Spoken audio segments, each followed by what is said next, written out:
Écoutez, bonjour à tous. Merci à vous d'être là, ceux qui sont là physiquement et ceux qui sont là de façon virtuelle. C'est toujours un grand plaisir pour nous, pour moi, de vous accueillir pour démarrer ce challenge mobilité. C'est le troisième déjà. C'est le troisième. Déjà, le temps passe vite. Je me rappelle le premier. On se disait, bon, on va faire un challenge mobilité. C'était des choses qui étaient un petit peu à la mode. Et puis, très vite, on y a pris goût. Vous y avez pris goût. Et on a eu des très, très bons résultats. Et donc, je vous confirme que c'est vraiment un grand plaisir pour nous de faire ce challenge des mobilités. Et évidemment, je vous en remercie. Moi, j'ai toujours été, je crois que je l'avais déjà dit l'an dernier, j'ai toujours été ébloui par les gens qui participent, par votre inventivité. Je l'avais dit, je crois, l'an dernier, on travaille depuis de nombreuses années avec des opérateurs reconnus, célèbres, qui nous proposent beaucoup de choses. Et j'avais été effectivement ébahi, ébloui de la profusion de propositions, de projets que vous nous aviez faites, et en se disant, mais c'est quand même pas con ce truc, on va tester, et on aurait peut-être dû y penser avant. Donc, ébahi par votre inventivité, votre créativité. C'est le jeu des challenges, mais moi, j'ai perçu directement, effectivement, les résultats. Je suis aussi très, très content aussi de voir l'engagement. Voilà, j'ai pu rencontrer ceux qui avaient gagné les années précédentes pour certains, et je mesure votre niveau d'engagement dans ce challenge. C'est pas juste un point de passage, c'est un engagement, et au travers du prix, évidemment, qui est un élément motivant, il y a un engagement personnel de chacun d'entre vous sur le développement de solutions innovantes pour les mobilités. Et très honnêtement, votre engagement, vos motivations, ça a un effet directement sur nous. Enfin, moi, j'ai vu, j'ai accompagné il y a peu de temps une des startups qui avait gagné l'an dernier. Et d'abord, j'ai vu sur place que la solution proposée marchait. Hein, c'est une solution pour des personnes handicapées. Et je me suis dit, mais finalement, ce qu'on a pu tester, alors il faudra aller plus loin, parce que pour l'instant, on est encore dans une phase expérimentale, mais je me dis, tout ce qu'on a fait là pour des personnes en situation de handicap, c'est quelque chose qui sert tout le monde, qui sert tous nos voyageurs. Et sans doute que ce qu'on fait là, sur ce petit exemple-là, peut nous servir pour nous éclairer sur beaucoup d'autres sujets, beaucoup d'autres politiques. Donc c'est très motivant pour nous. Donc voilà, très très content d'ouvrir avec vous ce challenge des mobilités, ce troisième. Alors le thème, vous l'avez vu, c'est accompagner les usagers dans le retour au transport.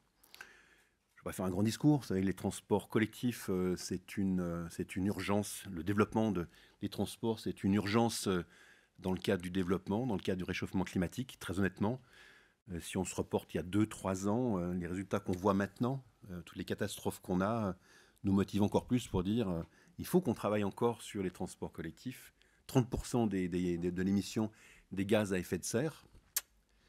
Donc on a intérêt à attirer le plus possible de voyageurs sur les transports collectifs. On a intérêt à ce que les gens utilisent moins leurs véhicules personnels et viennent sur les transports collectifs. Alors je dis transport collectif, c'est et les transports collectifs et les mobilités douces. Donc on voit bien là qu'on est dans une politique de niveau, alors on n'est même plus national, on est dans une politique de niveau international, et que c'est vraiment un enjeu majeur pour la société.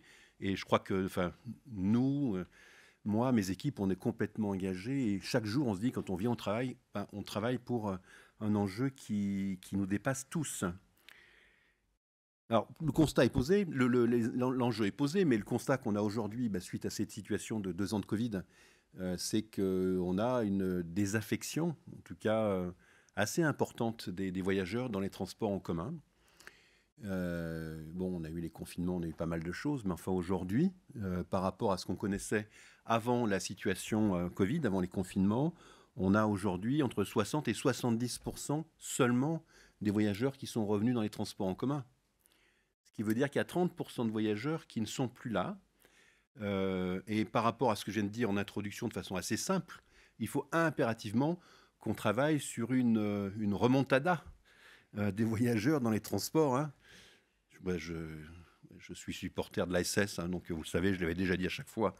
Bon, ça soulève en général pas de polémique. On est tellement loin dans le classement que c'est pas très grave. Bon, 60-70% des transports en commun.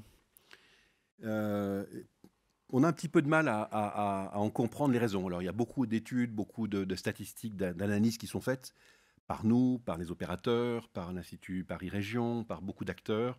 Vous l'avez vu dans la presse, chacun va de son petit commentaire. Je pense qu'aujourd'hui, on n'est pas encore complètement sûr de ce qui se passe et pourquoi est-ce qu'on a une telle désaffection. Alors, moi, je vais vous lancer quelques idées parce que ça peut vous motiver pour faire des propositions. Bon, évidemment, il y a eu les confinements. Quand on est confiné, on ne sort plus. Donc ça, c'est clair qu'on a eu une baisse. Mais aujourd'hui, il n'y a plus de confinement. Et les gens ne sont toujours pas revenus. Mais en tout cas, ça a été à un moment donné, sans doute une des raisons importantes. La deuxième, c'est les craintes sanitaires. C'est-à-dire, dans les transports, je vais me taper le Covid, quoi. Bon. Alors qu'aujourd'hui, il n'y a pas une étude au monde qui a démontré un lien entre je prends les transports en commun et j'ai le risque d'attraper le Covid. Alors, je ne vais pas être prétentieux sûr à 100%, parce que c'est pas parce qu'on n'a pas démontré un lien qu'il y en a pas, il y en a peut-être un. Mais en tout cas, aujourd'hui, autant on a trouvé des clusters, on a trouvé des liens très forts dans les entreprises, dans les familles, dans les réunions amicales, dans les transports, on n'en a jamais trouvé. Mais n'empêche que vous voyez tout le temps des articles en disant ah, on est obligé de se faire contrôler à l'entrée des ceci et de cela, et transport en commun, tout le monde s'en fout, etc. Donc il y a, je pense, cette crainte-là, cette crainte de risque sanitaire qui existe, qui est sans doute, je pense, infondée. Enfin, nous, on est convaincus que c'est infondé, comme je l'évoquais, mais sans doute, il y a cette crainte-là.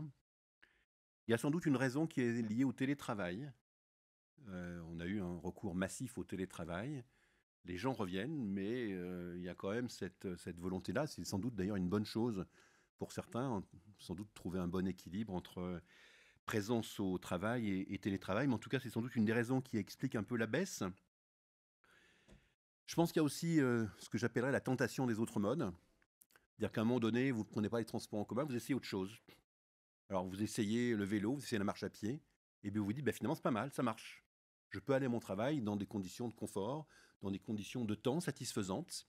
Et on le sait tous dans le monde des transports, quand on tente, quand on essaie quelque chose, des fois on se dit, on reste dans le test qu'on a fait. Alors si c'est vélo, marche à pied, c'est des choses qui sont très bénéfiques également pour le développement durable.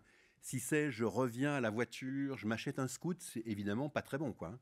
Et vous l'avez vu, enfin vous le savez, les embouteillages sur l'île de France ont rattrapé, voire même dépassé le niveau que nous avions avant le Covid. On a des embouteillages qui sont quand même assez monstres sur l'ensemble de la ville. Donc voilà, la tentation des autres modes. Je pense qu'aussi, je pense que les gens se sont aperçus que l'inconfort dans les transports en commun, notamment dans les heures de pointe pour certains réseaux, l'inconfort dans les situations dégradées, c'était vraiment pesant sur sa santé et que finalement les gens se sont aussi débrouillés pour se dire ça, je veux essayer de l'éviter. Voilà, donc quelques tentatives d'explication de baisse de la fréquence. Donc ça a évidemment une conséquence que je l'évoquais de niveau national, enfin un enjeu développement durable.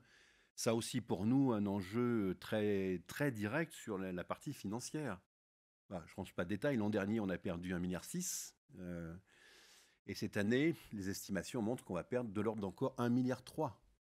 Alors vous allez me dire, c'est une question d'argent. Ouais, sauf que si on n'a plus d'argent, on aura du mal à développer des services, on aura du mal à faire plus d'offres. On va se poser la question de comment est-ce qu'on arrive à travailler dans ce monde-là. Et donc, c'est évidemment aussi une conséquence financière. Donc, nous, on a aussi un intérêt très direct, financier, de faire revenir les gens dans les transports en commun. Les pistes pour y travailler, mais ce sera l'enjeu et vous sera développé tout à l'heure. Enfin, donc on veut aider les usagers, accompagner les usagers dans le retour au transport. C'est évidemment de travailler sur la qualité sanitaire, et puis de communiquer et d'informer, et puis de dire, voilà, les rames sont nettoyées tous les X. On pourrait imaginer des gens qui nous font des applis pour dire, votre rame a été nettoyée à tel moment, par telle heure, comme on le voit par exemple dans les stations-service. Et vous dites, voilà, les toilettes que j'ai ont été nettoyées, etc. Donc, un travail autour de l'accompagnement sanitaire, c'est peut-être une idée. Sans doute aussi des réflexions autour de l'affluence dans les transports, pour essayer de contrer ce que j'évoquais tout à l'heure, cette crainte de se retrouver un peu serré comme des sardines. Je prends toujours l'exemple de la Défense. Voilà, si vous arrivez à la Défense, vous avez un quart d'heure d'hyperpointe, où on a pratiquement, par rapport à la pointe, on a 20% de trafic en plus sur un quart d'heure. Bon, on peut se dire que on en a un peu ras-le-bol d'être dans ces moments-là. Et si j'avais la formation assez claire, que je pars un quart d'heure, 30 minutes plus tard ou plus tôt, ben, je vais me retrouver dans une situation qui est un peu plus confortable, sans doute que c'est un peu mieux. Ou que, et moi ça m'arrive, parce qu'on le fait tous, quand on voit des rafales de RER qui passent, le premier est surchargé, voilà, la porte s'ouvre, on dit qu'est-ce qu'on fait? Je me tasse encore plus, ou j'attends et je prends le risque, parce que des fois il vient pas, je prends le risque d'attendre celui qui arrive 3 minutes plus tard, et en général, vraiment 95 fois sur 100 je fais ça, celui qui arrive après, je suis assis confortablement. Donc si on arrive à donner cette information-là à nos voyageurs, sans doute qu'on arrivera à mieux étaler la charge qu'on a sur les transports en commun. Le sujet information voyageur, je pense qu'on l'a évoqué à de nombreuses reprises, donner de la bonne information en situation normale, en situation dégradée, tout ça permet d'inciter les gens à dire ok, je vais dans les transports, je sais dans quoi je mets les pieds, je vais pouvoir reprendre tranquillement les transports en commun. Tout le travail, c'est un des axes qui vous est proposé, l'axe de l'intermodalité. C'est-à-dire, je peux passer d'un mode à l'autre. Je passe facilement du vélo, j'ai des stations vélo, des stationnements vélo. Je sais qu'il y a de la place, je sais que je vais trouver à l'arrivée à Paris un Vélib. Je sais que je vais pouvoir prendre un bus. Donc tout ce travail autour de l'intermodalité, passer très facilement, de façon très fluide, d'un mode à l'autre, et dans l'information voyageur, et dans le geste client du paiement. Donc c'est ce qu'on développe autour du Mobility as a Service, le MAS, qui permet de dire à quelqu'un, ben, je passe d'un point à un autre facilement, je choisis mon trajet. Donc tous ces éléments-là concourent sans doute à faciliter l'accès au transport en commun. J'en citerai d'autres, puis je m'arrêterai, parce qu'on pourra en citer beaucoup, hein, c'est toutes les politiques qu'on mène, c'est les questions des services en gare, les services dans les stations, c'est-à-dire que mon transport est aussi un moyen de faire autre chose, de récupérer des colis, d'avoir des services, d'avoir de l'information sur telle ou telle chose. C'est l'accueil touristique, c'est aussi un axe qui vous sera proposé tout à l'heure de réflexion pour cette année. Comment est-ce que je fais pour avoir une bonne information lorsque je suis touriste? Donc voilà, donc c'est toutes ces pistes-là qui nous paraissent importantes. Et donc on a un besoin urgent, enfin vous l'aurez compris, donc d'attirer ou de faciliter ou de faire comprendre à nos voyageurs qu'il faut revenir dans les transports en commun, il faut qu'on travaille sur le lissage des heures de pointe. Et donc, c'est un grand intérêt. Voilà, donc c'est ça qui vous est proposé. Vous aurez tous les détails tout à l'heure par les équipes. Je voulais évidemment, je ne peux pas oublier de remercier tous les gens qui sont ici. Et d'abord, notre jury. Voilà, notre jury qui est là. Je vois des gens qui nous accompagnent depuis le début. Merci beaucoup, Bernard, d'être là avec nous. Monsieur Thierry Robin aussi, qui arrive, je crois, pour la première fois. Et puis Madame Adelfoun qui interviendra tout à l'heure, qui est chargée de projet innovation chez nous, et d'autres membres du jury qui vous seront présentés tout à l'heure. Donc merci à vous. Merci à vous les participants, voilà, déjà de nous écouter aujourd'hui. Et puis ouais, on compte sur vous de nous faire des belles propositions, hein. Ce qu'on souhaite, c'est d'avoir l'embarras du choix. Voilà. C'est chaque année, on a beaucoup de propositions, et puis il faut choisir, et donc on choisit les 3 meilleurs. Vous verrez d'ailleurs, ça on a un petit peu évolué pour mobiliser et motiver celui qui va arriver premier, mais aussi celui qui arrive deuxième, celui qui arrive troisième, parce que très souvent, c'est difficile de les départager entre le premier, le deuxième et le troisième, et c'est, à mon avis, intéressant. On arrive à reconnaître ce travail, et il n'y a pas qu'un seul très bon travail, il peut y avoir 3 très bons travaux, et les rémunérations qu'on propose seront en adéquation avec ça. Évidemment, je ne sais pas s'ils nous écoutent, mais ceux qui étaient là précédemment, les équipes précédentes, ceux qui sont là depuis 3 ans, les startups qui ont gagné chaque année, ça nous fait maintenant 9 startups qui ont gagné précédemment. Donc merci à vous de nous avoir motivés, hein, ce qui nous... Non, 6, pardon. 6, puisque c'est le troisième, j'ai problème mathématique, excusez-moi.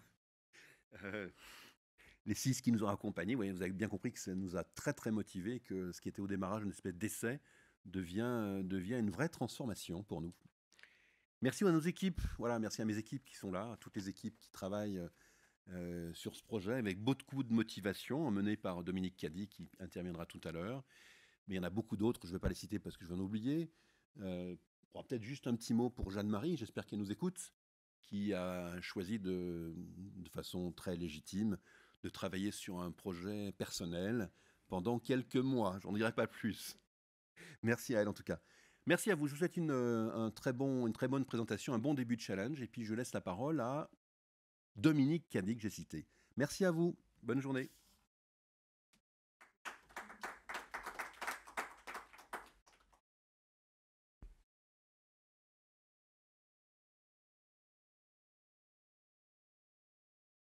Bonjour, et merci Jean-Louis pour cette introduction. Moi, je reviens vers vous au sujet de ce qui s'est passé, c'est-à-dire l'édition précédente, pour rendre hommage aussi aux lauréats, de cette édition et à l'ensemble des participants, du 2e challenge. Et donc, sans plus attendre, je vais vous présenter ces 3 lauréats, de l'année dernière, en commençant par EasyMob, qu'on félicite à nouveau, hein. EasyMob, c'est une application, mobile, qui vise à aider les personnes, déficientes visuelles, à se déplacer dans les transports en commun. C'est pas rien, le thème de l'année dernière, c'était le voyage responsable et donc on avait à cœur de prendre, en considération des solutions, responsables, au niveau, social, inclusives et responsables au niveau, environnemental. C'est cela qu'on vous propose. EasyMob, à travers son panel de 300 utilisateurs, propose cette solution qui permet de guider les déficients, visuels à accéder au transport jusqu'à une place disponible dans la rame. On n'a pas la démo, vidéo à vous passer là, mais on vous invite, à regarder ce que fait cette équipe, qui, avec, peu de ressources, initialement, a su relever ce challenge, d'aide aux déficients visuels. Si on peut passer à la prochaine, s'il vous plaît. Merci. Hem, je voudrais également parler de Mon Copilote, qui est le 2e lauréat de l'édition, 2020 et qui est une plateforme de mise en relation de personnes à mobilité réduite avec des accompagnateurs, hem, pour, tout type de trajet. Et là encore, en termes d'inclusion, on sait, hein, que c'est, hem c'est un travail, qui peut être, laborieux, ça va au-delà de la construction de la plateforme et mon copilote, a su convaincre, Île-de-France Mobilité, mais également, des collectivités de, le du sérieux, de la qualité de son application pour mener à bien, des premières expérimentations, et nous sommes à nouveau dans une phase de recrutement, ce qu'on appelle une phase de recrutement, d'aidants pour avancer sur ce projet. Comme le disait Jean-Louis, précédemment, le voyage en Île-de-France, les transports en Île-de-France, lorsque l'on parle, du MaaS, Mobility as a Service, c'est pas uniquement la question du digital et comment on peut, créer des ponts entre, services existants, opérateurs privés, de transport, avec, opérateurs publics de transport. C'est aussi, essayer d'imaginer avec l'écosystème, qui est le nôtre, quels peuvent être les services, qui manquent aujourd'hui. Quels sont, ceux, qui vont nous permettre d'avoir, demain, tous ensemble, construire, une plateforme, une offre, un service de référence pour l'ensemble, des personnes qui voyagent, en Île-de-France, qu'elles soient touristes, pas touristes, qu'elles soient, qu'il s'agisse de personnes à mobilité réduite, déficientes visuelles. Nous, on parle, à tout le monde et on doit inclure le plus grand nombre dans les services que l'on propose. Je voudrais également vous parler du 3e, lauréat qui est, YouWinBike. Comme je le disais précédemment, l'édition de l'année dernière était centrée sur le voyage, responsable, heu, au niveau social et environnemental. YouWinBike, c'est une application, mobile, qui vise à, enregistrer des trajets avec, une preuve de pédalage. Donc, application pour les fous du vélo. On connaissait les fous du volant, là on va parler des fous du vélo. C'est important, hein, il suffit de sortir dans la rue, notamment à Paris, pour voir, des lignes, discontinue de cyclistes qui soit prennent leur vélo pour se balader, mais de plus en plus pour aller travailler, ce qu'on appelle le vélo taf. Et donc, YouWinBike est un expert de ces sujets, avec qui nous avons choisi d'avancer dans le cadre du Challenge 2020 à travers des expérimentations qui les a menés à travailler avec des sociétés comme Airbus, par exemple. Et là aussi, on tire notre chapeau à YouWinBike. Il y a à YouWinBike et à ses homologues, parce que c'est le développement du vélo est une réalité. On voit qu'il y a plusieurs offres qui sont proposées aux particuliers, aux entreprises, dans le cadre de la mobilité durable, les offres de mobilité durable. Et YouWinBike avait fait la preuve, dès la présentation de son projet, de son implication sur ces sujets, et également de l'expertise qu'il pouvait nous apporter pour développer l'expérimentation en question. Je ne vais pas là détailler chaque diapositive que vous voyez dans la présentation. On a encore beaucoup de choses à se dire, et pour cela, je vais laisser la parole à Adèle Fung, qui va intervenir avec les représentants d'associations d'usagers pour vous donner également la réalité du point de vue des usagers des transports en Île-de-France, le contexte dans lequel on évolue aujourd'hui, et surtout les attentes des usagers qui sont représentés par Bernard Bord et Thierry Robin. Adèle.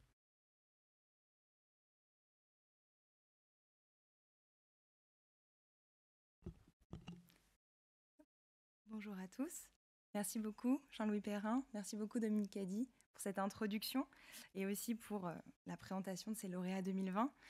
Donc tout de suite passons plutôt à la thématique de 2021, comme l'a pu l'introduire Jean-Louis Perrin, et je tiens tout d'abord chaleureusement à remercier donc les associations d'usagers qui sont aujourd'hui présentes avec moi, Monsieur Bord, Monsieur Robin. Donc aujourd'hui, ce qu'on va vous présenter, ce sont des travaux qui ont été réalisés, donc co-réalisés avec différentes associations d'usagers, dont ils vont vous parler tout de suite, l'association SADUR, le CADEB et aussi l'association AUDE, l'association des utilisateurs de la défense. Donc avant qu'on commence pour cette thématique, Monsieur Bord, Monsieur Robin, je vous laisse vous présenter. Merci beaucoup.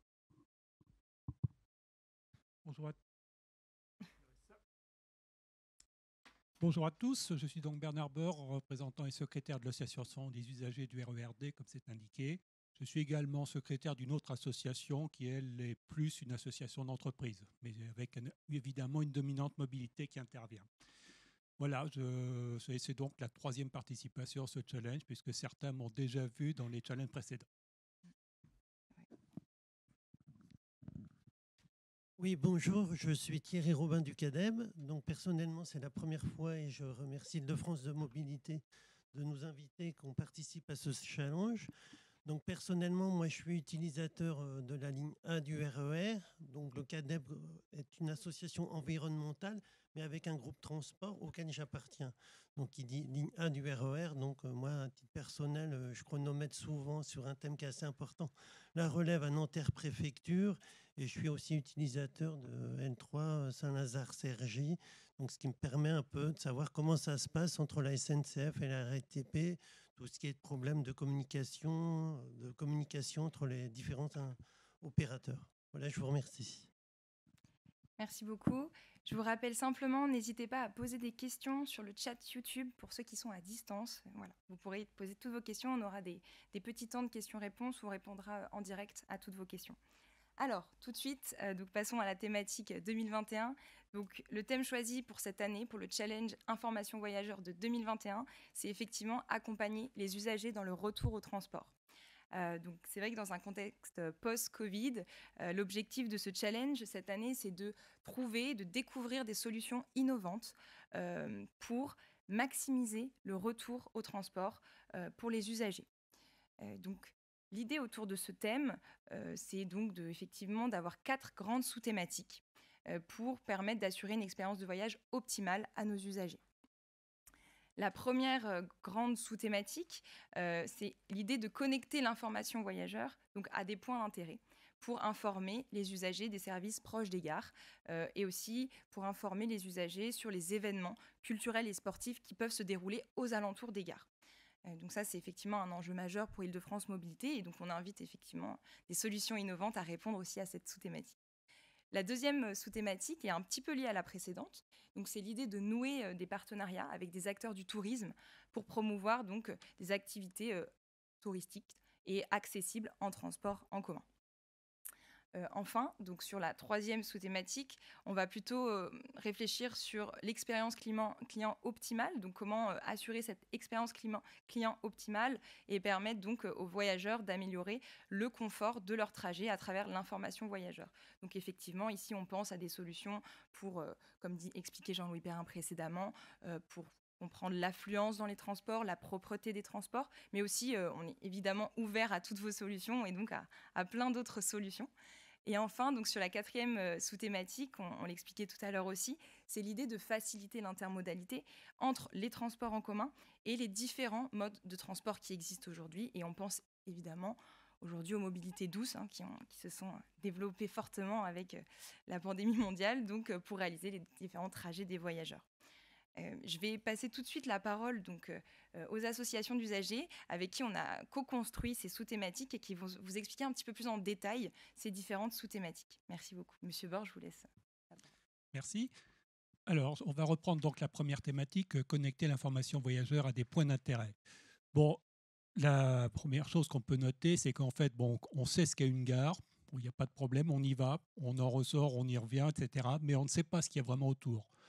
À la différence, par exemple, d'un GPS pour une voiture, où vous avez des points d'intérêt qui sont accessibles. C'est-à-dire que si vous demandez, je veux savoir ce qu'il y a comme salle de spectacle à proximité, Île-de-France Mobilité, les opérateurs ne vous donnent pas cette information directement, sauf si vous savez, ben voilà, mon théâtre s'appelle le théâtre de X ou ça s'appelle le cabinet médical Y. Si vous demandez simplement un théâtre à proximité de ma gare, je ne vais rien trouver. Ça va être difficile de trouver. Et pourtant, ça peut être quelque chose de facilement accessible parce que c'est à côté de la gare, mais que vous n'êtes pas jamais passé devant. Ça peut être l'occasion de découvrir quelque chose. Donc, l'objectif ici, c'est d'arriver à connecter ces informations de service qu'on appelle les Points of Interest, les POI en anglais, de façon à ce qu'à partir d'une gare, la gare d'arrivée, la gare où on va au travail par exemple, voire même la gare à côté de chez soi si par hasard on n'est pas encore habitué à elle, pouvoir retrouver tous ces services dont on peut avoir besoin. Bon, il y en a un certain nombre qui sont listés ici. C'est évidemment tout ce qui est service public. Retrouver sa mairie, son centre des impôts, ça peut toujours servir. Retrouver aussi un service de conciergerie parce que c'est quelque chose qui peut vous aider. Par exemple, vous passez la journée à votre travail, vous avez besoin de récupérer un colis. Comment faire? Est-ce que j'ai la possibilité de m'adresser à une conciergerie qui peut m'aider? Faire appel à un service de pressing via cette conciergerie? Bon, après, c'est tous les services de santé. Je pense notamment aux hôpitaux et aux cliniques. C'est les centres de rééducation. Ça peut être la maison départementale des personnes handicapées. C'est de nombreux services dont on peut avoir besoin et dont on ne sait pas forcément qu'ils sont juste à côté. Enfin, bon, il y a d'autres services qui sont indiqués comme parapublics et là, ça recouvre un certain nombre de choses. Bon, la question s'était posée, est-ce qu'on peut aller plus loin, c'est-à-dire noter par exemple les commerces et autres? Et là, on s'est aperçu qu'on avait un petit souci, c'est que là, on commençait à trouver l'annuaire des commerces avec la difficulté d'arriver à gérer tel et tel commerce. Pourquoi indiquer telle boulangerie qui est à 100 mètres et pas telle autre qui est à 200 mètres? Bon, là, c'est peut-être un peu plus difficile. Donc, on reste dans les services publics ou des choses qui ne sont pas directement dans le secteur concurrentiel. Je ne pense pas qu'il y ait trop de soucis. Enfin, il peut y avoir également des services qui sont un peu plus ponctuels et je pense notamment à des services, les services vélo par exemple. La SNCF par exemple propose, la RATP le fait aussi d'ailleurs, des services de réparation de vélos à certaines dates. Bon, pourquoi ne pas aussi le mettre à disposition? Ça peut aussi être une information à condition qu'on ait la date d'ouverture et les heures qui vont avec. Deuxième sujet dans cette thématique, c'est tout ce qui est événements. Bon, donc là, on n'est plus dans du permanent, on est dans vraiment du... Non, là, je vois que la page a déjà disparu. Merci. Donc la partie événement, donc là c'est plus un agenda puisque c'est des choses qui vont se passer une fois, c'est-à-dire qu'on va retrouver par exemple au théâtre telle pièce ou tel artiste qui va se proposer, on va retrouver au stade tel ou tel match. Et là, il faut savoir que ça a lieu tel jour, à telle heure, et qu'éventuellement on peut trouver des billets et tout ce qu'il faut à tel endroit. Voilà, donc c'est ce genre de choses. Ça peut éventuellement aider même les voyageurs du quotidien parce qu'autour de leur gare, ils ne savent pas forcément ce qui se passe. Voilà, je vous propose de passer à la deuxième thématique. Et donc là, comme on l'a dit tout à l'heure, il s'agit d'arriver à tout ce qui est tourisme. Bon, on sait qu'il y a beaucoup de choses à visiter en Île-de-France. Ce n'est pas la peine de revenir là-dessus, tout le monde le sait. Bon, il y a le plus connu et puis après, il y a ce qu'on va dire ça peut être du petit patrimoine, ça peut être des petits événements, petits au sens qu'ils n'ont pas la portée régionale ou internationale, et il s'agit d'arriver à les découvrir. Bon, il y a des applications. La SNCF avait fait une application API avec Île-de-France Mobilité il y a quelques années. On trouve aussi une opération qui a lieu actuellement toujours avec la SNCF qui s'appelle C'est pas loin en train. Mais tout ça, ça se trouve sur des sites différents. Bon, je vais trouver une partie des éléments là, je vais en trouver une autre partie ailleurs. Bon, il y a des particuliers ou des associations qui ont également mis des choses en place. Bon, on peut trouver, voilà, vous pouvez faire une balade 10 km à partir de telle gare. Je suis tombé là-dessus il y a quelques jours de ça. Il y avait toute une série de propositions. Bon, la difficulté qu'il y a, c'est que il faut savoir que tout ça existe. Et pour savoir que ça existe, il faut avoir le lien. Donc, comment faire pour arriver à connecter sa simple recherche? Par exemple, je vais à Fontainebleau, qu'est-ce que je peux faire à partir de Fontainebleau? Bon, il y a plein de choses à faire, il y a des balades à pied, à vélo, même de l'escalade. Mais bon, il faut pouvoir savoir comment y accéder. Donc, la proposition ici qu'on vous soumet, c'est d'essayer de regarder comment arriver à relier les informations de déplacement, donc les assistants de mobilité, à commencer par celui d'Île-de-France Mobilité, et cette information touristique. Bon, ça ne sera peut-être pas forcément un guide touristique complet, mais quelque chose qui s'adaptera à vos besoins. Par exemple, je veux faire une sortie en famille, je veux marcher, mais pas trop. Je dispose d'une demi-journée ou d'une journée. Je pars de tel endroit, parce qu'il faut bien quand même intégrer le temps d'y aller. Pour ceux qui sont à Mantes-la-Jolie, aller à Fontainebleau, c'est quand même pas évident. Donc, ce genre de choses, il faut l'intégrer et avoir vraiment une réponse qui soit personnalisée. Voilà. Merci beaucoup. Merci beaucoup. Monsieur Robin, je vous laisse pour la troisième sous-thématique et la quatrième. Merci. Alors que depuis des années, nous étions habitués à voir la fréquentation de différentes lignes de métro, de train augmenter et nous demander comment faire pour Île-de-France Mobilité ou pour les différents SNCF ou RATP parvenir à juguler cette augmentation du transport. Avec la crise sanitaire, nouveau paradigme, on est maintenant devant une chute de la fréquentation des transports. Alors, dans notre société hyper connectée, les voyageurs exigent une information fiable et rapide. Si leur ligne de train habituelle ou de métro subit des incidents, ils souhaitent savoir quel sera là où les moyens de transport sur lesquels ils pourront se rabattre pour arriver à chez eux ou à leur lieu de travail le plus rapidement possible. Des solutions de remplacement proposées doivent être fiables. De plus en plus souvent, on voit par exemple la SNCF annoncer quelque chose en gare, des annonces sonores, mettons aussi SNCF ou RATP, être contradictoires et donc voir des voyageurs ne plus savoir à qui se fier, ne plus avoir confiance dans l'information. Donc il est vraiment très très important de donner une information fiable et rapide. Alors, je vous dirais, je vais prendre un titre personnel. Moi, en tant qu'utilisateur de la ligne 1 du RER, j'ai deux opérateurs, SNCF et RATP. À titre personnel, j'ai l'impression qu'à Nanterre-Préfecture, il y a une sorte de coupure. Tout ce qui se passe à l'ouest de Nanterre-Préfecture, pour la RATP, c'est un peu le mystère. Quand on arrive de Cergy ou de Poissy, qu'on arrive à Nanterre-Préfecture, ce qui se passe en zone RATP pour la SNCF, c'est aussi un peu l'inconnu. Donc, il est vraiment très, très important de donner des informations sur le voyage du départ à l'arrivée, quels que soient les opérateurs, même s'ils sont différents. Voilà. Il ne faut pas oublier que les voyageurs utilisent ces modes de transport quand la ligne est interrompue, ils veulent savoir dès le départ quel mode de transport différent ils peuvent prendre. Si moi, par exemple, ma ligne de métro 6, dès le départ, elle est interrompue, ça peut éventuellement modifier mon transport. Je peux descendre à une autre ligne du RER. Donc, il faut vraiment que l'information arrive en amont. Donc, comme je vous le disais, il faut une meilleure coordination entre la SNCF et la RATP. L'information, la perception d'un voyage peut aussi être totalement différente selon l'information reçue sur ce qui pourrait apparaître comme des détails. Par exemple, si votre escalier mécanique est en panne, par exemple pour une personne à mobilité réduite ou pour une personne qui porte beaucoup de voyages, de bagages, pardon, elle peut être amenée à descendre à un autre endroit. Donc, on a besoin de cette information assez rapidement. J'ai vu que dans le train ou dans les RER, il y a des panneaux d'information. Donc, effectivement, il y a, comme on peut dire, des informations un peu sur les modes de loisirs qui sont à disposition des franciliens ou des touristes, mais il faudrait aussi des informations sur éventuellement les dysfonctionnements des lignes de transport, tout ce qui concerne vraiment le transport directement.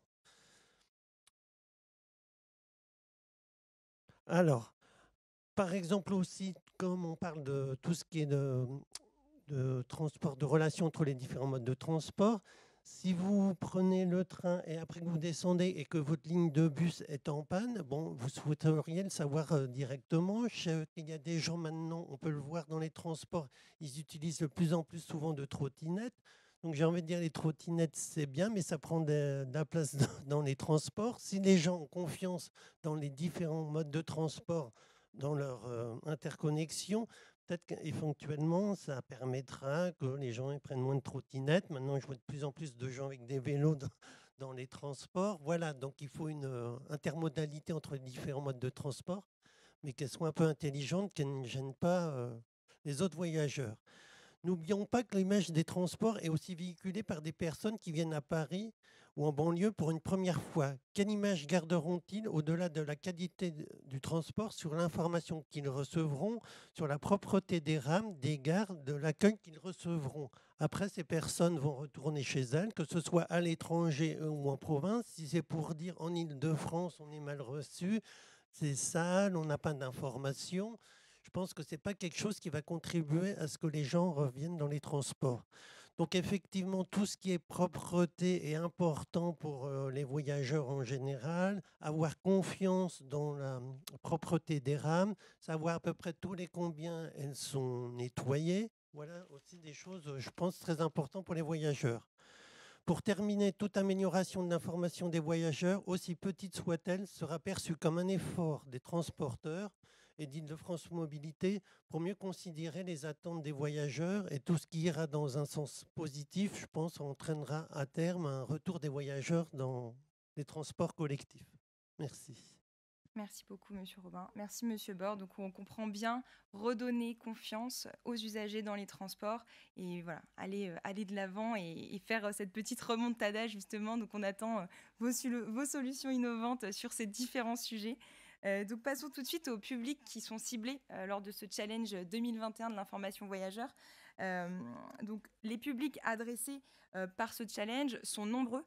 Cette année, effectivement, on va retrouver les voyageurs qui sont non francophones, les touristes dont on parlait justement avec Monsieur Bord dans les 2 premières sous-thématiques de cette année, mais aussi, comme l'expliquait Monsieur Robin, on n'oublie pas les autres types de publics, les personnes à mobilité réduite en situation de handicap ou même encore les voyageurs éco-responsables, donc ceux qui utilisent par exemple particulièrement quotidiennement les mobilités douces comme le vélo, l'autopartage, la trottinette, etc. Donc, pour conclure, tous les voyageurs franciliens sont évidemment ciblés par ce challenge Information Voyageur 2021. Merci beaucoup. Alors, est-ce que nous avons un petit peu des questions déjà dans la salle ou bien même sur le chat YouTube? Guillaume, je vous laisse la parole, si même les entreprises veulent participer. N'hésitez pas à poser vos questions dans le chat.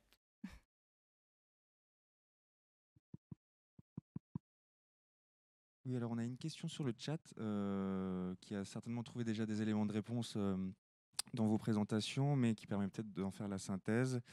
Et donc c'est une personne qui demande quels sont les principaux points de frustration des voyageurs dans leur expérience en lien avec les thématiques présentées du coup. Je pense qu'on a déjà un petit peu répondu à la question avec Monsieur Robin. Monsieur Bord, peut-être que vous aviez aussi des ajustements. Oui, disons. Oui, c'est bon. La principale frustration, c'est effectivement de se retrouver sans avoir la maîtrise totale de ce qui se passe. Monsieur Robin en parlait tout à l'heure en disant que dans certains cas, on ne savait pas dire exactement ce qui allait se passer, c'est-à-dire qu'on ne sait pas interpréter la suite de son voyage. On était à la merci d'un incident. Bon, ok, quelles sont les conséquences? On ne sait pas, on sait qu'il y a l'incident, mais derrière, bon, on sait qu'il va y avoir un problème de train. Maintenant, ça ne nous dit pas à quelle heure on va arriver. Ce qui veut dire que derrière, comme on ne sait pas à quelle heure on va arriver à la gare à laquelle on est censé arriver, on sait encore moins à quelle heure on va arriver chez soi ou au travail le matin. Donc ça, c'est évidemment le gros problème qui se pose, sachant que derrière, ça veut dire qu'il faut commencer à sortir le plan B, le plan C, le plan D, pour être prêt à peu près à toute éventualité, y compris le fait que le plan B commence à foirer lui aussi, parce que, pas forcément parce qu'il est en panne, mais parce que tout le monde s'en sera rué dessus. Donc, il faut avoir toujours son panel de solutions et malgré tout, on se retrouve dans certains cas à se dire, voilà, je suis là, mais je ne sais pas quand je vais en sortir et je ne sais pas comment. Donc ça, c'est la grosse difficulté et c'est un peu quelque chose qui peut éventuellement poser des problèmes aux voyageurs. Se dire, il y a un moment, je voudrais quand même savoir ce qui va m'arriver et en être sûr. C'est surtout s'assurer de ce qui va se passer. Est-ce qu'il y avait d'autres questions? Non, pour le chat, c'était bon. Pour les entreprises. Bon, je continue alors. N'hésitez pas à poser vos questions. Oui, s'il vous plaît. Merci beaucoup. Alors, dans cette dernière partie, donc, je vais vous présenter les aspects un petit peu plus pratiques du Challenge 2021, les modalités notamment de candidature. Donc, passons tout de suite au calendrier.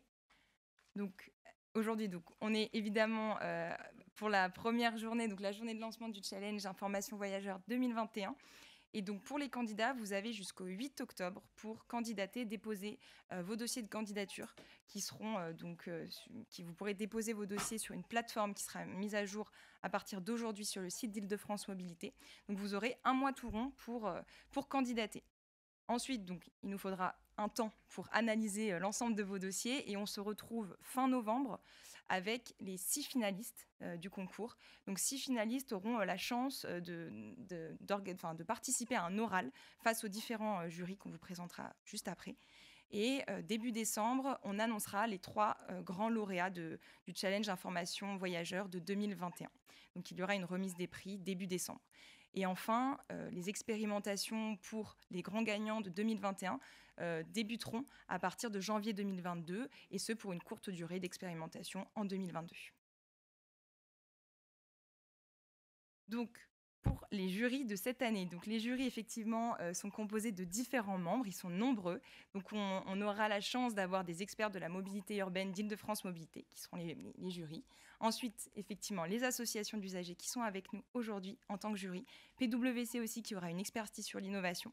Et enfin, le fonds d'investissement A-Ventures et Impact Consultant, qui est représenté aujourd'hui par Paul de Rosen, que j'invite sur scène, s'il veut bien, pour se présenter. Merci, Paul de Rosen.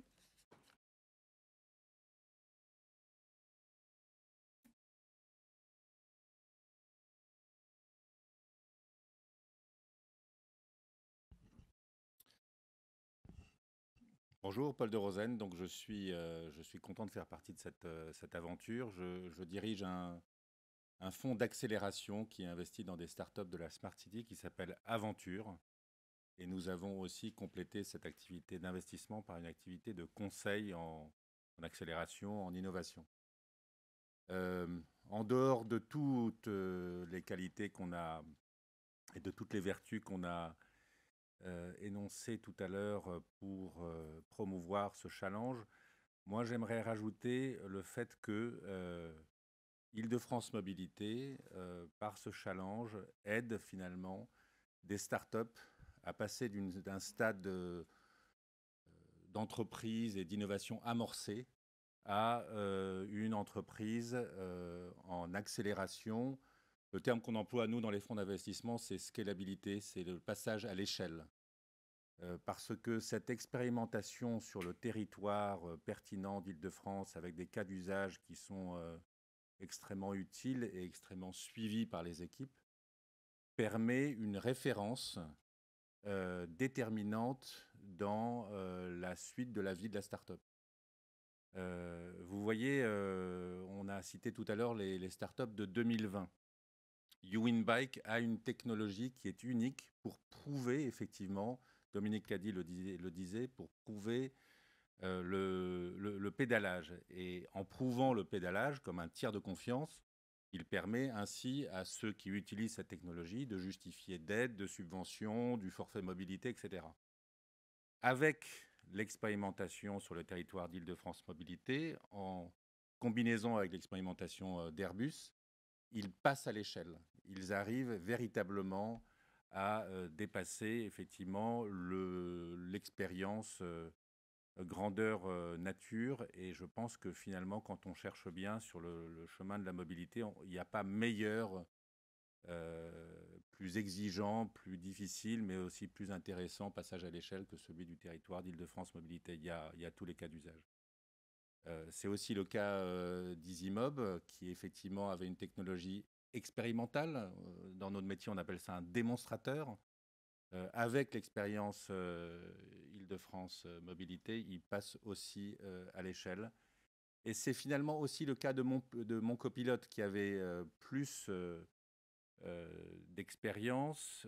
Vous avez compris que ce n'est pas vraiment une technologie, c'est une technologie assez simple de mise en relation entre des personnes à mobilité réduite et des aidants. Eh bien, les différents cas d'usage d'Île-de-France Mobilité, y compris le transport des scolaires, y compris une variation de ce qu'on appelle le TPMR. Aujourd'hui, le TPMR, c'est fait avec des vannes, on va dire, de 9 places. Eh bien, l'idée de dire, dans certains cas, c'est plus économique, c'est plus humain, c'est plus efficace d'avoir un TPMR accompagné humainement par une personne, eh bien, c'est une innovation, cette fois-ci pas technologique, mais finalement humaine et sociale, qu'Île-de-France Mobilité permet de tester compte tenu de son échelle, qui est donc non seulement une échelle en termes d'amplitude de territoire, mais aussi une échelle de cas d'usage qui pour chacun aura effectivement un volume d'utilisateurs suffisant pour ce fameux passage à l'échelle. Donc voilà, c'est un peu notre rôle dans cette aventure, dans cette équipe, que de faciliter et d'accompagner ce passage à l'échelle qui est finalement le seul garant ensuite de la finançabilité et de la durabilité des startups.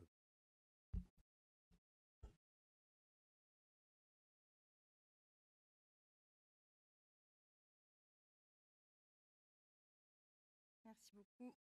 Pardon, Paul de Rosen. Merci. Alors, passons tout de suite. Donc, effectivement, quels vont être les critères d'évaluation et de sélection des candidats cette année ? Pardon, je reviens un petit peu ça. Donc, il y a 3 grands critères cette année.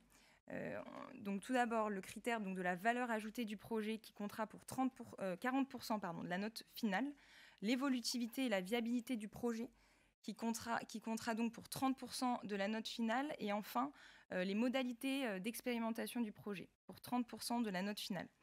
Donc, pour un petit peu plus de détails, donc, ce qu'on attend du candidat dans le critère de la valeur ajoutée du projet, on recherche évidemment le lien avec une ou plusieurs sous-thématiques qu'on vous a présentées précédemment. On recherche aussi un aspect différenciant de la solution, comment aujourd'hui le candidat, l'entreprise se différencie par rapport à des solutions qu'on retrouve sur le marché. Donc c'est cet aspect de nouveauté que les jurys vont rechercher. Et enfin, on recherche évidemment une cohérence avec les actions d'Île-de-France Mobilité en tant qu'autorité organisatrice des mobilités. Ensuite, sur le critère de l'évolutivité et de la viabilité du projet, on recherche plusieurs sous-critères. Tout d'abord, on demande aux candidats, dans le dossier de candidature, de décrire la fiabilité technique de sa solution digitale, de décrire un petit peu plus en détail comment fonctionne sa solution. Et en découle aussi ce questionnement par rapport au partage de biens communs, au partage de flux de données, est-ce que la solution est tapeisable ou non, etc. Donc on va aussi un petit peu regarder ces différents sujets. Et enfin, on retrouve aussi le critère de la qualité et la robustesse du modèle économique de l'entreprise et donc de la start-up ou de la petite entreprise. On souhaite aussi un petit peu voir quel est le modèle économique derrière ces solutions innovantes. Enfin, donc pour le troisième critère qui est aussi important pour nous cette année pour le challenge information voyageurs, c'est l'idée de comprendre quelles sont les modalités d'expérimentation du projet. Donc, par expérience, avec les lauréats 2020, les candidats qui ont une feuille de route dès le dossier de candidature sont vraiment ceux avec qui on arrive à faire éclore le projet par la suite. Donc, ce qu'on attend du candidat et de la solution, c'est de retrouver dans le dossier une approche d'expérimentation. Donc, ce qu'on entend par approche, quel est votre périmètre technique? Quel sera votre périmètre géographique de l'expérimentation? Le plus de détails possible pour nous permettra aussi de comprendre un petit peu mieux comment vous décrivez votre feuille de route pour l'expérimentation avec Île-de-France Mobilité. On va aussi regarder comment vous souhaitez évaluer l'expérimentation, donc quelle analyse de risque vous faites durant l'expérimentation, quels sont, selon vous, pour l'expérimentation, les facteurs clés de réussite, les différents indicateurs qui vous permettront donc d'évaluer cette solution. Et enfin, on regardera aussi les moyens humains et financiers alloués à l'expérimentation. Donc, ce qu'on entend par là, on peut imaginer par exemple une description de l'équipe qui sera en charge de mettre en œuvre l'expérimentation. On entend par là peut-être une répartition des coûts, comment vous entendez créer un budget autour de l'expérimentation. C'est donc terminé pour les critères de sélection. Merci beaucoup. Ensuite, donc, qu'est-ce qu'on entend aussi dans dossier de candidature? Qu'est-ce qu'on attend des candidats? Donc, effectivement, pour la constitution du dossier de candidature, on attend 4 éléments principaux. Tout d'abord, une synthèse du dossier, un dossier plus détaillé, des illustrations et enfin, de manière un petit peu plus administrative, des lettres et des attestations d'aide. Donc, je reviens sur la synthèse de votre dossier. Qu'est-ce qu'on souhaite avoir dans votre synthèse? C'est 1 à 2 pages maximum pour comprendre rapidement et synthétiquement quel est votre projet, comment vous souhaitez l'entreprendre et avec quels moyens. Donc on reste vraiment sur de la synthèse, 1 à 2 pages maximum. Ensuite, vous avez effectivement à rendre aussi un dossier un petit peu plus détaillé, donc sous format Word ou PowerPoint, comme vous le souhaitez, d'une 15aine de pages, pour présenter un petit peu plus en détail votre feuille de route et votre expérimentation et aussi votre solution. Donc là, on recommande effectivement d'adopter une structure, un chapitre par critère et puis sous-critères, comme on a pu vous les présenter précédemment.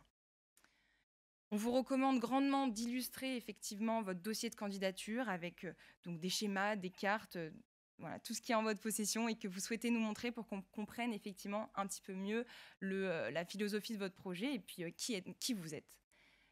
Et enfin, donc, comme je vous disais un petit peu plus pour l'administratif, donc une lettre d'accompagnement qui confirme la candidature de l'entreprise.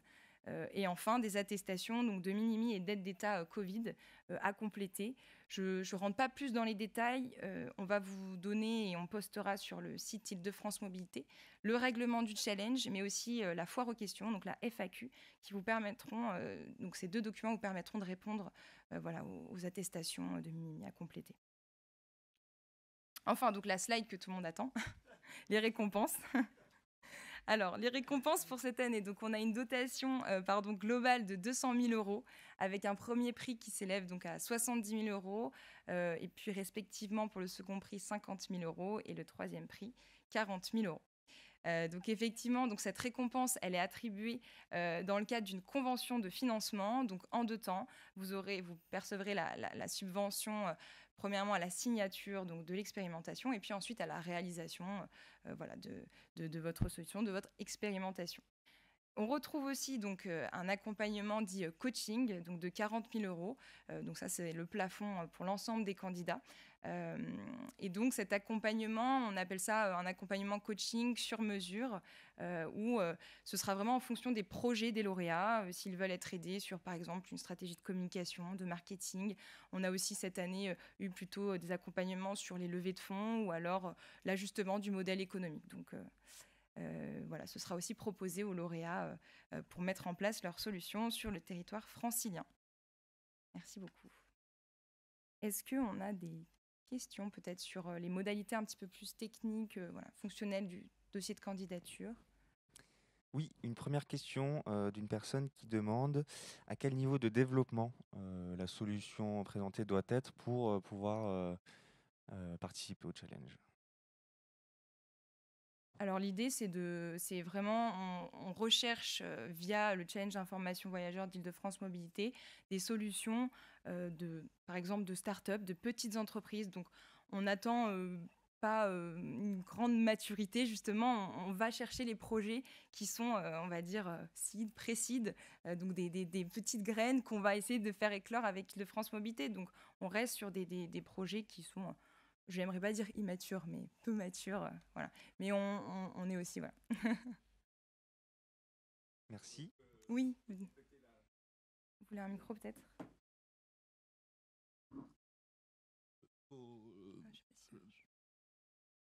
Finalement, il y a deux critères qui sont recherchés.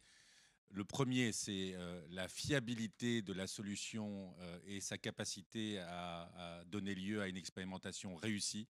Enfin, l'expérimentation doit être réussie. Le sujet, c'est comment, à quelle échelle, pour qui. Mais il est hors de question de prendre un risque sur l'expérimentation. Donc, fiabilité de la solution. Et en même temps, il faut que Île-de-France Mobilité soit en situation d'aider cette start-up. C'est-à-dire que ça écarte les solutions qui sont déjà trop mûres, trop déployées et qui finalement n'ont pas besoin d'Île-de-France Mobilité. Merci Paul de Rosen. Merci beaucoup. J'invite David Pergaud à venir nous présenter donc, les portails Open Data et API. Merci beaucoup.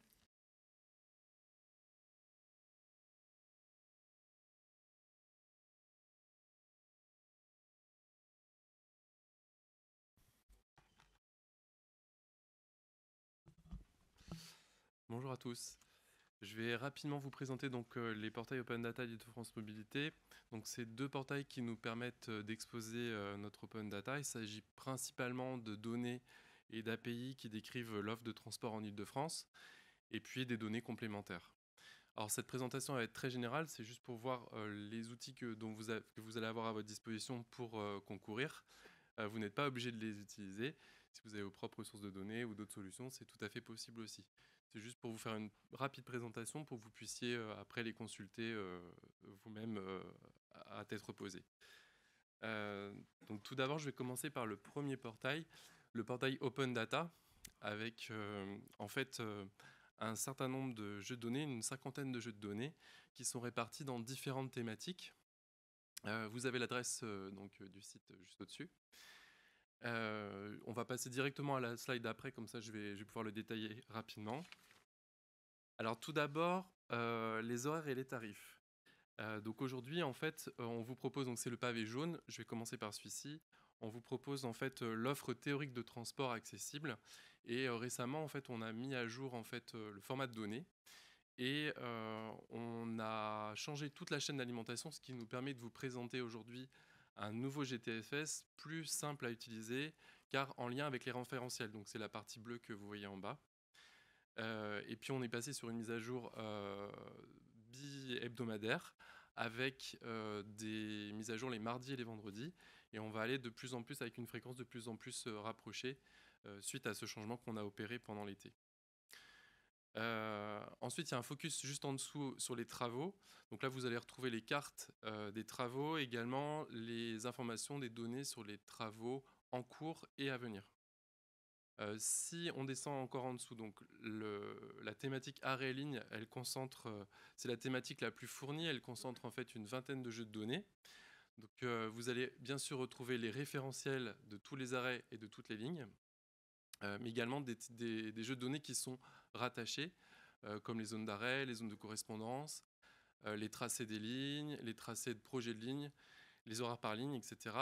Et puis, il faut savoir aussi que justement, dans la même perspective de changement de l'exposition de l'offre théorique, on est passé aussi au format donc NETEX, Et on a aussi simplifié toute la sémantique sur le référentiel des arrêts pour une facilité d'utilisation, pour vous permettre une utilisation plus simple. On a également, dans cette même thématique, on l'a rattaché la liste des transporteurs et la liste des transporteurs au niveau arrêt qui fournissent le temps réel. Ça va être important pour la deuxième partie de la présentation quand je vous parlerai des API. Si on remonte un peu plus haut, donc le pavé vert, on a aussi tout un tas de jeux de données sur les nouvelles mobilités. Alors, il faut savoir qu'Île-de-France Mobilité investit beaucoup pour l'amélioration continue de toute la partie vélo, donc à la fois les aménagements, donc le linéaire de voirie, mais également les stationnements, et puis on a aussi des nouveaux jeux de données sur les équipements d'entretien des vélos. En dessous, vous allez avoir également toutes les stations de vélo en libre service en Île-de-France.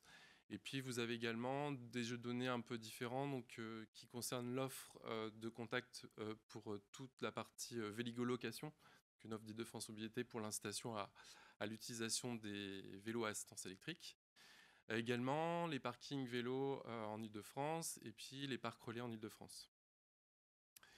Alors, pour terminer, donc, il y a également des données de fréquentation. Donc, il s'agit de la validation des données de validation des titres de transport, sachant qu'en fait, ces données sont mises à jour avec une fréquence semestrielle. Donc là, on est un peu en retard sur le semestre 2021. Le premier semestre 2021, on va les mettre très rapidement en ligne. Voilà, on a également donc, un pavé au-dessus en bleu foncé sur les chartes et prescriptions. Alors, ça c'est peut-être des données plus, on va dire, documentaires. En fait, ce sont un ensemble de documents qui vont permettre, au niveau des chartes, de décrire l'ensemble des contenus d'information voyageurs. En fait, l'idée, c'est de montrer comment on souhaite les harmoniser et les organiser en proposant un langage commun pour Île-de-France, pour toute l'Île-de-France. Et puis les prescriptions, en fait, elles sont de deux types, donc signalétiques et cartographiques. Les prescriptions, en fait, sont des outils d'application de cette charte.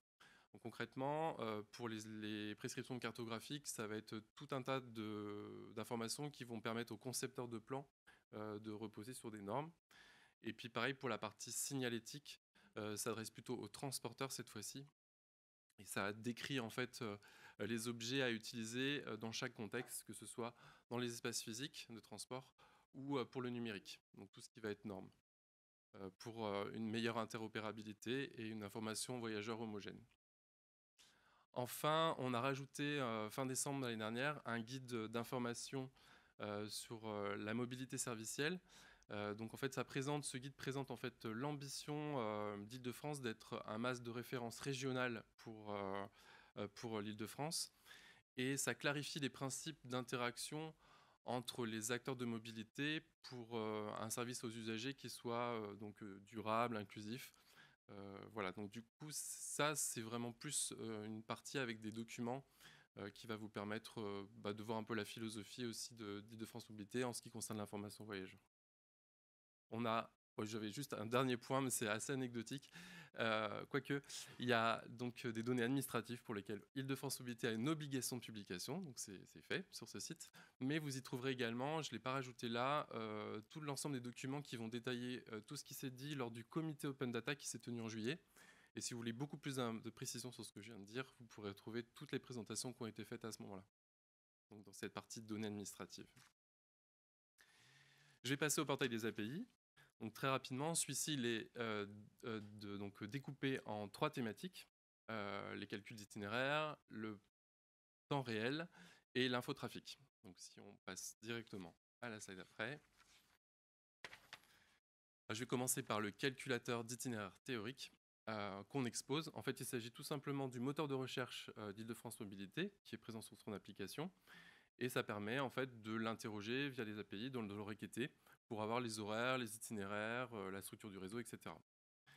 En ce qui concerne le temps réel, donc, on a 2 sources de données, soit des données qui proviennent du concentrateur temps réel qu'Île-de-France Mobilité a mis en place, dans lesquels les transporteurs viennent déverser le temps réel quand ils en ont la possibilité. Et vous avez 2 manières de le requêter, donc là je l'ai détaillé, soit une requête unitaire, soit une requête globale. Donc requête unitaire à l'arrêt et globale sur l'ensemble du réseau. Alors comme je disais, en fait, tous les transporteurs ne le font pas. ce qui nous oblige à proposer un deuxième jeu de données complémentaire. Donc tout ça, c'est vraiment décrit précisément dans la documentation pour pouvoir pallier justement les manques. Il faut savoir qu'en ce moment, on intègre le réseau de surface, donc bus et tram en temps réel. Donc toutes les semaines, en fait, on met à jour le jeu de données dont je vous parlais précédemment, qui liste justement les arrêts qui proposent le temps réel. Donc concrètement, tous les vendredis, mise à jour de ce fichier, et c'est généralement autour du mercredi-jeudi qu'on met les nouvelles données de temps réel dans cette plateforme. Et enfin, pour terminer, toute la partie message infotrafic, donc en fait, on est exactement dans la même situation, soit en provenance de l'app IDFM, soit en provenance du concentrateur dont je parlais à l'instant. Alors, bon là c'est vraiment un survol, je tiens à m'en excuser, du coup vous avez quand même les adresses, nous on reste à votre disposition pour toute question, on peut en prendre quelques-unes maintenant. Vous avez dans chaque portail un formulaire de contact que vous pouvez utiliser. Nous on s'est organisé justement pendant ce mois pour être très très réactif et répondre à toutes vos questions. Mais je terminerai juste pour vous informer qu'il va y avoir du changement sur ces deux portails. Aujourd'hui on a deux parce que vous voyez un peu deux objets techniques différents. Mais notre volonté, c'est dans un premier temps déjà, et ça va se passer dès septembre, les réunir en un seul portail, donc un seul catalogue de données, d'API, d'objets divers, techniques, d'informations voyageurs, en open data. Et puis une deuxième étape où en fait on va continuer l'amélioration continue jusqu'à la fin de l'année sur l'acquisition de nouvelles données, la mise en qualité, etc. Mais aussi ouvrir à d'autres acteurs tiers, et notamment des acteurs du secteur privé. Ils vont pouvoir proposer sur cette même plateforme des jeux de données ou des API ou d'autres objets techniques, des SDK, enfin vous avez toutes sortes de possibilités qui soient soit en open data, soit dans un modèle un peu hybride, soit payant. Et le portail va permettre du coup l'achat de ces données sur ce site Île-de-France. Donc voilà, du coup c'était juste pour vous tenir au courant. Il n'y aura pas de perturbation pendant la durée du challenge sur la première partie, la fusion, puisque les deux portails que je viens de vous présenter vont préexister pendant toute l'automne. Donc vous ne serez pas perturbés, vous pourrez aller soit sur l'un, soit sur l'autre, et nous faire vos retours justement sur le nouveau portail unifié. Voilà. Et j'en ai fini, du coup je ne sais pas s'il y a quelques questions. On a quelques questions, oui, concernant le portail Open Data et API. Et on aura aussi d'autres questions concernant le challenge. Donc, je propose de traiter les questions concernant l'Open Data et les API, et puis on pourra revenir sur la partie challenge. Première question, est-ce que, le périmètre des données a été présenté, mais est-ce que vous avez des données sur les objets trouvés dans le portail Open Data? Non, pas du tout. Voilà, c'était la première question. Non, c'est lié au transporteur. Enfin, du coup, ça pourrait, mais en tout cas, pour l'instant, c'est pas des données qu'on a, nous, sur le portail. Très bien, merci. Et est-ce que IDFM met aussi à disposition des API pour la partie billettique et ou le paiement des transports publics? Alors oui, tout à fait, sauf qu'en fait, ils ne sont pas encore sur ce portail. Donc quand on aura justement le portail unifié, on est justement en discussion avec le département billettique pour les intégrer. Aujourd'hui, ils sont accessibles par ailleurs. Donc il faut prendre contact avec le département. On pourra peut-être sur le chat mettre les informations nécessaires.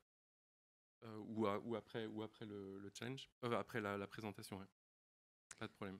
Très bien. Puis une dernière question, alors très précise, concernant le MI2N. Je ne sais pas si ça vous évoque quelque chose. Et la question, c'est quand est-ce qu'il sera mis en service? Le MI2N. Oui. Ah, M2I peut-être. Ok. Donc, bon. Bon, sans objet alors. On vous fera une réponse par écrit. Je passe, d'accord. Et ensuite, on a plutôt des questions qui concernent le challenge et notamment la constitution du dossier. Une première question, est-ce qu'il est possible de monter un dossier avec plusieurs acteurs? Très bonne question. Je laisse Dominique Caddy répondre à cette question. Merci.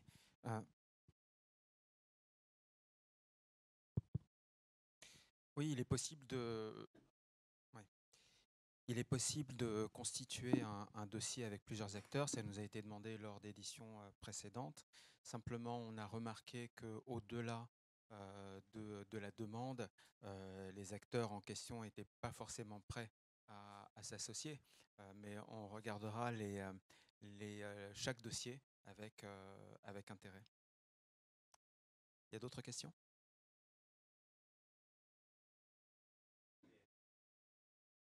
Alors, le challenge est ouvert à des, comme l'a rappelé Adèle, comme l'ont rappelé Adèle et Paul précédemment, le challenge est ouvert à des petites structures sur le territoire national. Alors, pas forcément francilien, puisque YouWinBike est basé à Toulouse, mais pour des questions d'efficacité aussi dans les échanges entre nos équipes, sur l'efficacité également dans la mise en place des expérimentations. On a ouvert jusqu'à présent ce challenge à des petites structures qui opéraient sur le territoire. Donc, si l'entreprise européenne dont on parle opère déjà en Île-de-France, on regardera le dossier. Merci.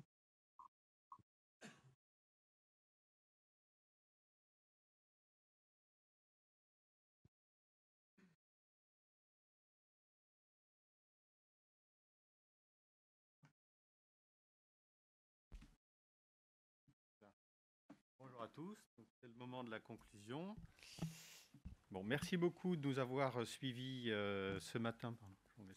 Merci beaucoup de nous avoir suivis toute la matinée. Merci d'avoir organisé avec les associations d'usagers, les prestataires qui nous accompagnent ce challenge, ce nouveau challenge de la formation voyageur pour sa 3e édition.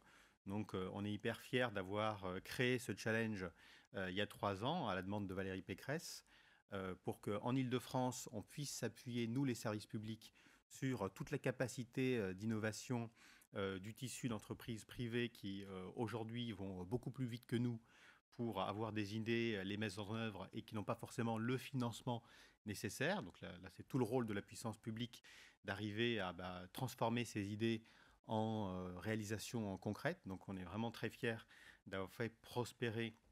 Et je remercie particulièrement Paul de Rosen qui nous a accompagnés avec Dominique Caddy pour faire prospérer ce challenge.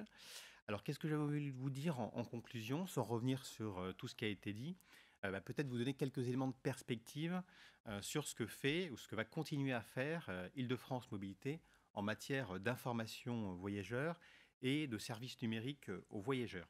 Dans quelques jours, notre conseil d'administration va voter une nouvelle feuille de route de services numériques aux voyageurs pour donner une nouvelle impulsion au nouveau mandat de la présidente d'Île-de-France Mobilité autour des services numériques aux voyageurs et autour des services billettiques, dont on n'a pas beaucoup parlé, mais qui, on voit bien, apparaissent en filigrane de l'information voyageur. Première chose à vous dire, donc, sur la modernisation de la billettique, vous avez vu une transformation ces 5 dernières années en Île-de-France assez importante pour faciliter la vie des voyageurs, leur éviter d'aller faire la queue en début de mois à l'automate et plutôt aller sur l'application d'Île-de-France Mobilité pour pouvoir recharger leur passe Navigo sans attendre. Et d'autres défis sur la billettique nous attendent parce qu'il va falloir notamment continuer à élargir ce service à davantage d'usagers, élargir le parc éligible de smartphones par exemple, aux nouveaux services billettiques qu'on a mis en place sur Android ou sur Apple. Mais le travail est loin d'être terminé. Donc il va y avoir cette décision du conseil d'administration pour continuer cette impulsion autour de nouveaux services billettiques aux voyageurs.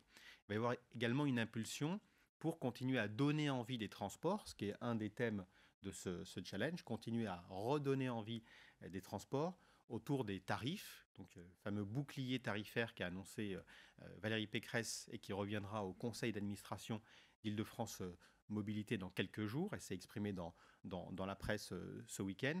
Ce bouclier tarifaire, ça fait aussi partie de la gamme des outils qu'on peut mettre à disposition des usagers et des voyageurs pour redonner envie des transports avec un prix qui est plafonné en Île-de-France pour des trajets partout, de tout point, entre une origine et une destination en Île-de-France. Donc ça fait aussi partie de la gamme d'actions pour redonner envie de prendre les transports.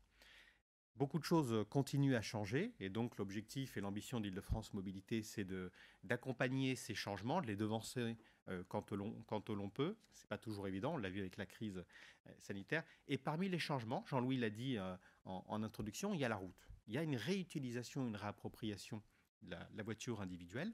Donc il faut la surveiller, on ne peut pas se cacher les yeux. Donc Île-de-France Mobilité a décidé de regarder un peu la route en face. La route en face, c'est 16 millions de trajets en voiture chaque jour en Île-de-France et 9 millions de trajets en transport en commun. Donc on ne peut pas ignorer le fait routier en Île-de-France et c'est pourquoi, dans la nouvelle feuille de route de service aux voyageurs, la question de la route est prise à bras-le-corps et notamment à travers les mobilités partagées, le covoiturage, l'autopartage. Ce sont deux thèmes très importants pour nous pour réutiliser la route autrement. À infrastructure constante, on voit bien à l'heure du changement climatique la difficulté de reconstruire de nouvelles infrastructures, mais à infrastructure constante, exploiter de manière intelligente la voirie en partageant les voies avec les bus, les voitures en covoiturage, en autopartage, les navettes autonomes, les services de VTC ou des taxis. Toutes ces questions-là sont devant nous et on voit bien qu'il y a une urgence à accompagner ce mouvement-là. Sinon, c'est la victoire de la voiture individuelle dans les années qui viennent. Donc, notre objectif, IDFM, c'est de proposer des solutions sur la route également, pas seulement dans les transports en commun. Le deuxième fait qui monte, c'est le télétravail. Jean-Louis l'a dit. On adapte aujourd'hui les services billettiques aux voyageurs. Dans les années qui viennent, ce sera annoncé dans quelques jours un calendrier plus précis sur le déploiement de Navigo Liberté Plus. Ça sera annoncé en conseil d'administration. Navigo Liberté Plus, c'est le forfait en post-paiement qui s'adapte à votre consommation. Vous voyagez et on vous offre deux avantages tarifaires. Le ticket à 1,49 € au lieu d'1,90 € et on vous offre la correspondance en bus ou en tramway. Tout ça, ça doit donner envie, ou c'est notre espoir, de prendre davantage les transports. Et puis, ça accompagne le fait que peut-être je ne prends pas les transports tous les jours et donc je cherche un forfait plus adapté. Le forfait Navigo Liberté Plus accompagne cette transformation des comportements. En conclusion, j'ai envie de vous dire, l'objectif d'Île-de-France Mobilité et de la région Île-de-France, c'est proposer finalement un service numérique de qualité aux voyageurs, mais on sait qu'on ne le fera pas seul. On sait qu'on ne le fera pas seul. L'ambition, c'est bien sûr d'avoir une application de référence devant celle des transporteurs, en ayant la meilleure information en temps réel pour les voyageurs. Ça, c'est l'objectif central. On ne l'a pas forcément suffisamment dit aujourd'hui, et le challenge est là pour compléter cet objectif. Mais l'objectif central de cette application du service public, c'est l'information en temps réel, la meilleure du marché. Voilà, c'est ça l'objectif qu'on se fixe collectivement aux équipes d'Île-de-France Mobilité, et c'est ça qu'on veut atteindre dans le dur de l'application, et pas seulement à travers des services complémentaires ou des startups qui nous aideraient à compléter ce point-là. Ça a vocation à intégrer le service central d'Île-de-France Mobilité. C'est pour ça qu'on verra l'année prochaine, peut-être qu'on fera évoluer, rien dévoilé aujourd'hui, mais on fera peut-être évoluer un petit peu le concept pour voir comment reprendre à notre compte sur l'application un certain nombre de développements qui auront été financés par Île-de-France Mobilité. Voilà, je ne suis pas plus long, je remercie infiniment les associations d'usagers dont c'est vraiment le cœur de métier de réfléchir avec nous à comment satisfaire les attentes des voyageurs. Donc vraiment beaucoup merci pour votre implication active et vos propositions. Merci à tous les prestataires qui nous accompagnent, à Dominique qui est le chef d'orchestre de cette opération depuis 3 ans et donc c'est un beau succès, bravo Dominique. Et donc on se donne rendez-vous dans 1 mois pour la réception des dossiers, je parle sous ton contrôle Adèle, et puis pour la récompense, on est le 9 décembre, c'est ça? Voilà, le 9 décembre pour les récompenses. Donc bonne chance à tous et encore bravo pour votre accompagnement de la puissance publique sur les services numériques aux voyageurs. On compte sur vous. Merci beaucoup. Merci à tous.